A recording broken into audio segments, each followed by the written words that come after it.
SNYS ലൈബ്രറിയുടെയും reading റൂമിന്റെയും ആഭിമുഖ്യത്തിൽ Mukundapuram taluk council അനുവദിച്ച mic സെറ്റിന്റെ ഉദ്ഘാടനം SNBS സമാജം പ്രസിഡന്റ് ശ്രീ M.K. അശോകൻ നിർവഹിച്ചു. M.V. ഗംഗാധരൻ അധ്യക്ഷത വഹിച്ച ചടങ്ങിൽ വേണു തോട്ടുങ്ങൽ സ്വാഗതവും CV രാമാനന്ദൻ, ശശി വെളിയത്ത് എന്നിവർ ആശംസകളും അർപ്പിച്ചു.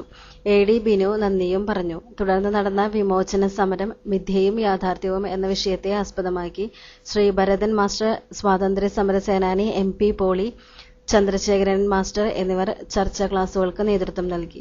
അമേരിക്കൻ പ്രസിഡന്റായിരുന്ന ഐസൻഹോവറുടെ അദ്ദേഹത്തിന്റെ പ്രവർത്തനങ്ങളെ കേന്ദ്രീകരിച്ചിട്ടുള്ള ചർച്ചകളും കാര്യങ്ങൾക്കുള്ള ഗവേഷണാലയമുണ്ട് അമേരിക്കയിൽ. അവിടെ ആ കാലഘട്ടത്തിൽ നടന്നിട്ടുള്ള കാര്യങ്ങളെക്കുറിച്ച് വ്യക്തമായ രേഖകൾ അടങ്ങുന്ന സംഭവങ്ങൾ അമേരിക്കയിലുണ്ട്. മാത്രമല്ല, അമേരിക്കയിലെ പ്രസിദ്ധ